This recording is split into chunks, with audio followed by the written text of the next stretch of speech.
This is JETJJournals. We back. We back.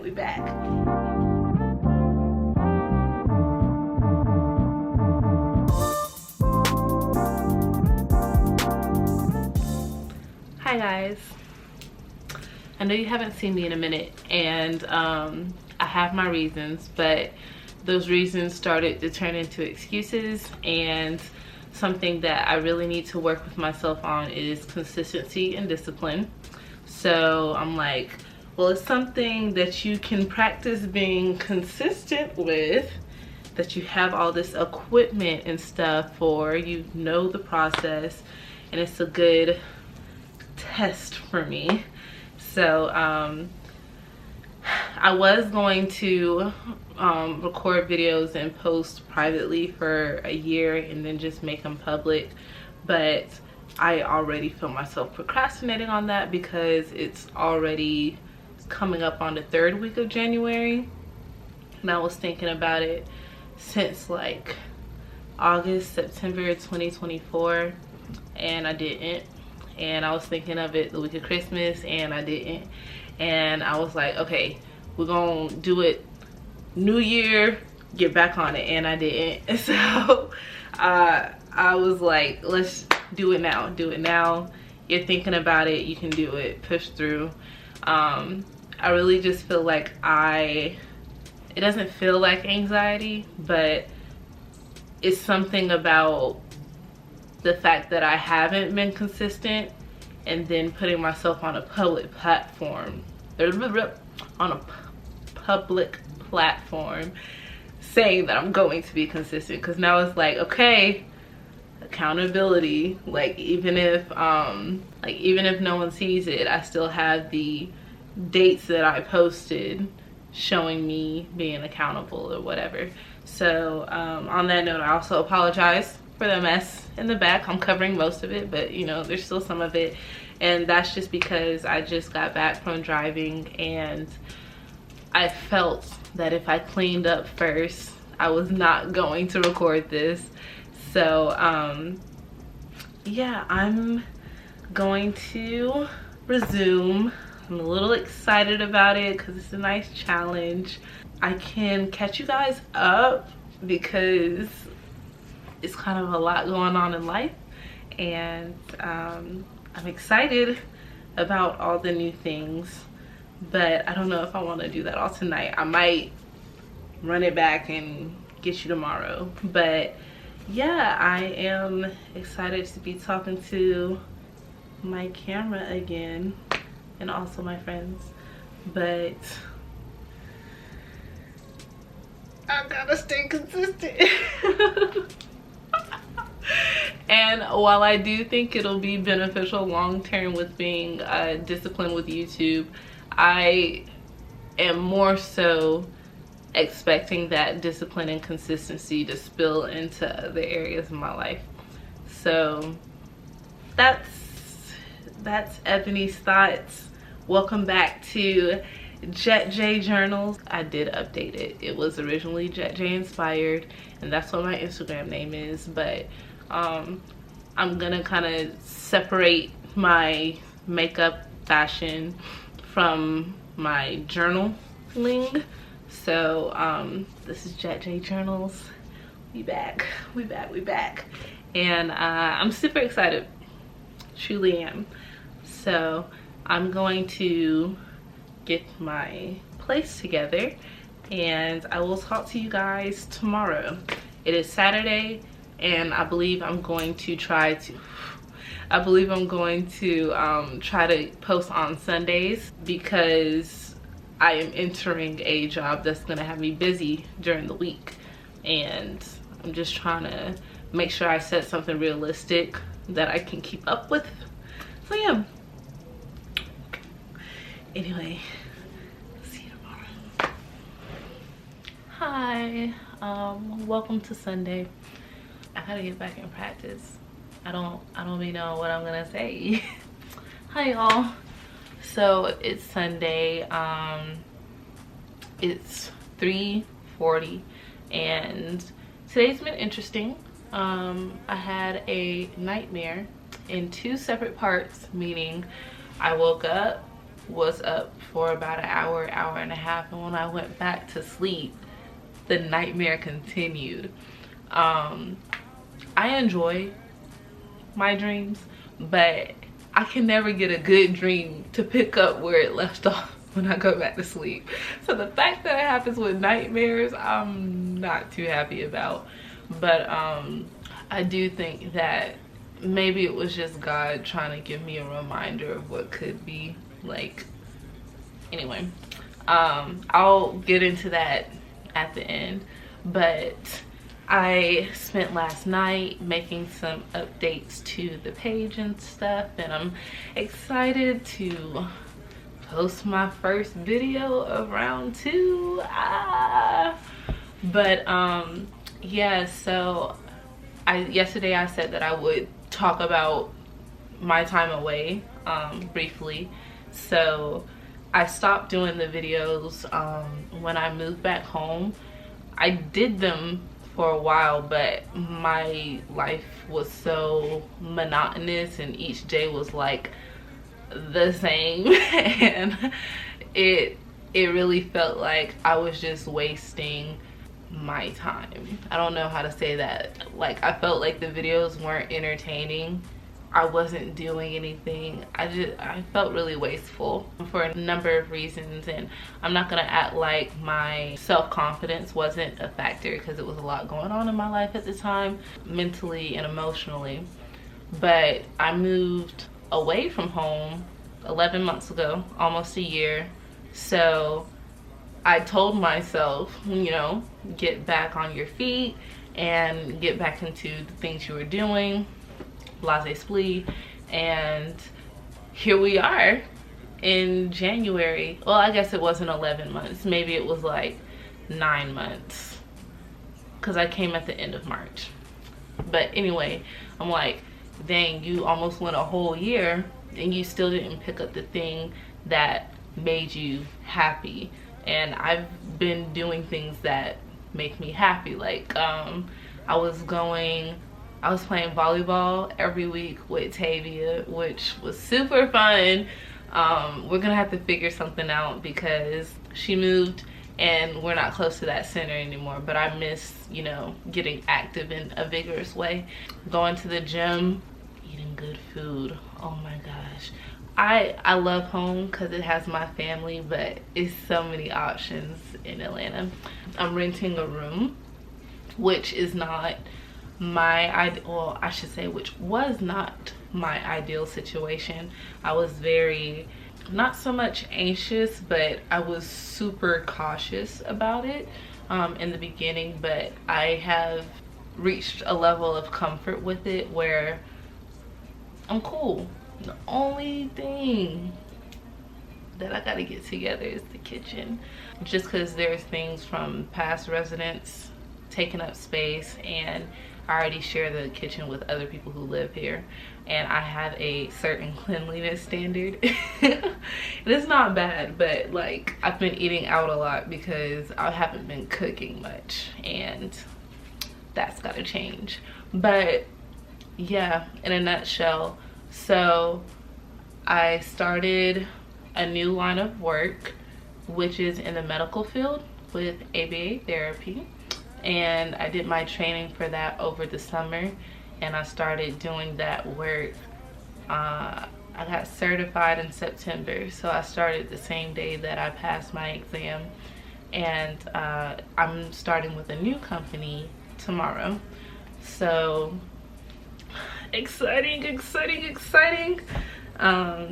Yeah, but summed up pretty quickly, that is how the last few years were going for me.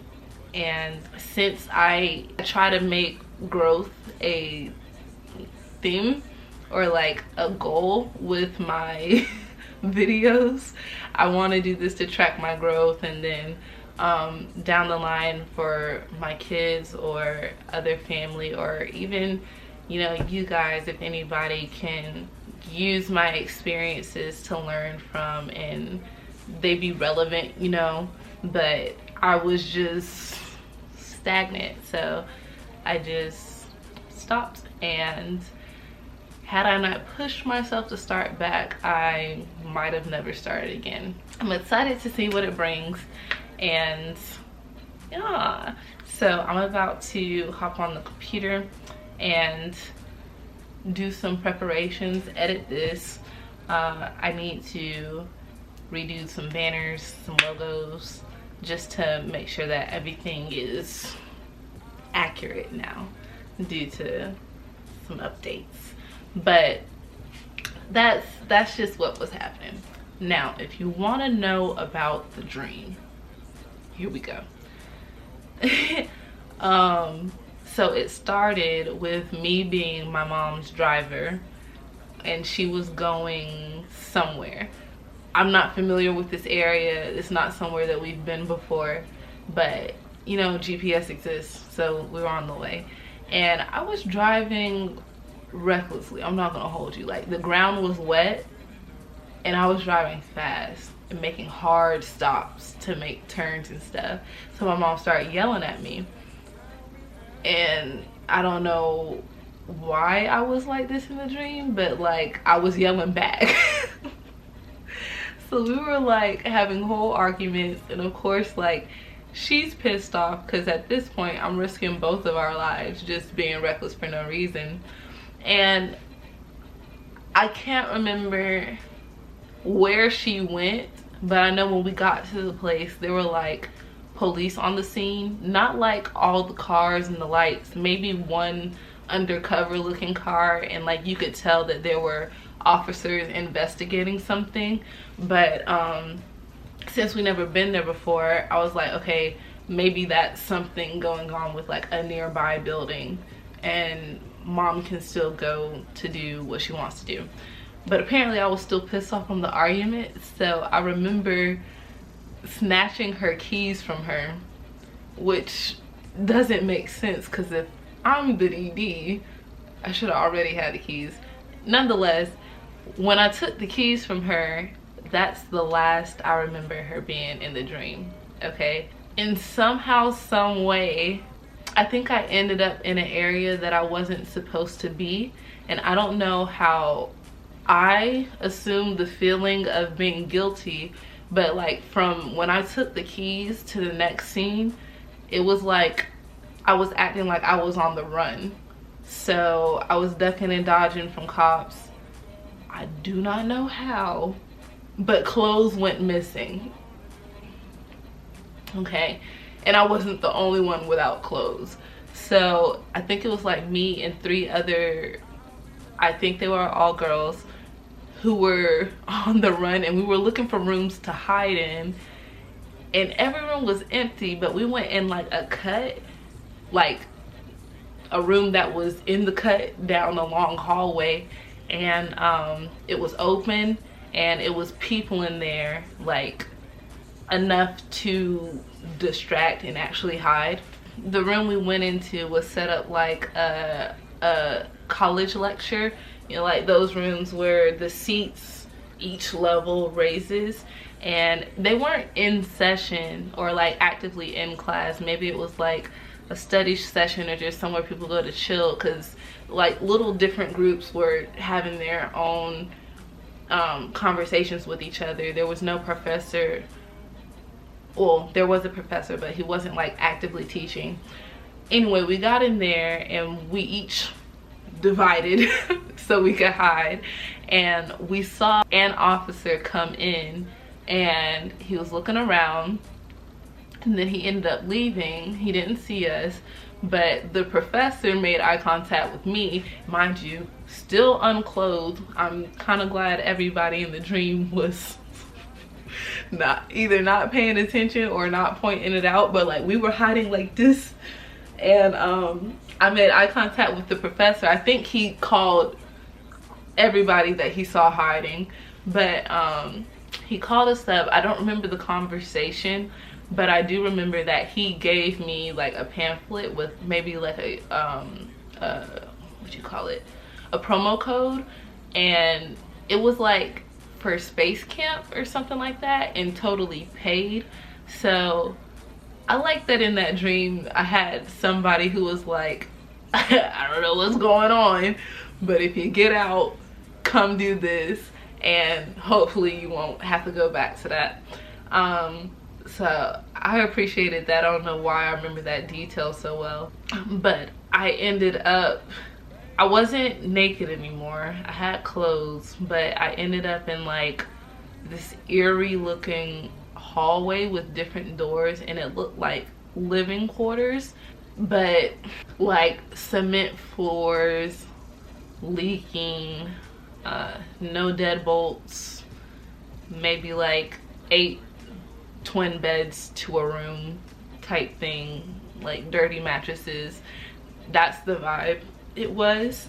And I still have my phone, so this whole time I've been trying to figure out the address of where I'm at so I can call my mom or call somebody to come get me. And like, I remember thinking in my dream, I was like, okay, my uncle gave me one get out of jail free card, this gotta count, you know? But I needed to know where to tell them to come so that it didn't tip off like anybody who didn't want me to leave, and I could get, like, I just wanted to go. But for the life of me, I could not get the address. Like, I remember maybe I was looking at the directions from what I used to drop my mom off, and I distinctly remember like the screen, it was almost like raindrops were on it, so I could only make out a few numbers and part of a word. In driving Lyft, I know that it's very important that you spell everything right, because something can be really similar and be 30 minutes away. So I'm trying to find the address. I end up making my way out of the living quarters, and there's like a grocery store within 0.3 miles or something, close enough for me to walk. I'm pretty sure I was barefoot while I was walking, and I get in the grocery store, and I get the vibe that I'm still in a community where whoever owns those living quarters is still running everything. So in the grocery store, it was kind of like one of those vibes where, yeah, it's a grocery store, but if you go in that back room, that's where the bosses are. So this lady comes up to me, and I could tell that like I was supposed to be her mark, but instead of robbing me and taking me to the back room, she was trying to like subtly help me. Like, I think maybe she was trying to give me the address or something, but she was trying to do it undercover in a way that whoever was watching her couldn't tell that she was trying to help me. And I really feel like I woke up, remember I told y'all this was a 2-part dream. I can't remember if I went back to the living quarters after that. Like, even with her help, I couldn't get out, and I think it was getting too lengthy to the point where like suspicions were rising, so I left. And I can't remember if I was back in that living quarters in that part of the dream, or if I woke up after the grocery store and then when I fell back asleep I was in the living quarters. But anyway, me and others escaped the living quarters, and so we're like ducking from headlights and stuff and running all over the place. And then I did get in contact, I did get to call somebody. I don't think I had the address though, so I called my sister and I was like, I need you to pick me up right now. I need you to give mama the phone, and y'all need to come get me right now. So I remember her like walking to my mom, but I don't remember talking to my mom. And somehow the phone call ended, and the next thing I knew, there was like an officer who we thought that he was like chasing us, but he ended up opening like this tunnel. It kind of looked like a big air duct vent, but it was outside and it was on the ground. And this was the last scene of the dream before I woke up again. But he opened it up and he was like keeping watch while we crawled into the vent. And I woke up from there, so I don't know. I hope he was trying to help and that it wasn't like a setup, but oh my gosh, that was such a nightmare for me. What? Stuck in a problem that I don't have a solution to? What? And obviously it's in my prayers, and I will be seeking clarity for like, because it was a lot going on in that.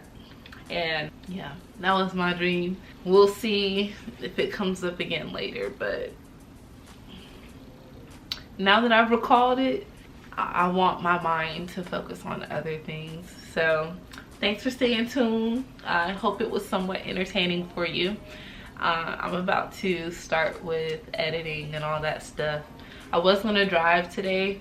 Like, I did leave the house. I had a couple errands to run, and after I completed those errands, I intended to do Lyft until like 7 p.m. or something, and then come home, get an early start at sleep for tomorrow. But they was hoeing me on those rides. Like, you need to make at least 20 an hour if driving Lyft is going to be worth it. And by worth it, I mean after you subtract gas costs, the cost of gas, oil change, tires, all that. And really that was just gas, not including oil changes and tires, for the $20. But I like to keep my minimum at 25, and they were giving me 13, 15, 17 an hour dollar rise. I'm like, miss me. So what I'm going to do is do this, and I'll probably take a nap at some point, and then just make sure I get up by like 3 a.m. and start driving. I do start that job tomorrow, but it will be training, so it'll just be 3 hours rather than a full shift. And then I can I have an appointment with Apple for a part of my computer that's broken after training. So yeah, that's what tomorrow's gonna look like. But I'm excited. This feels good. I'm back to be voicing myself. But anyway, thanks for watching, and I'll see you next week.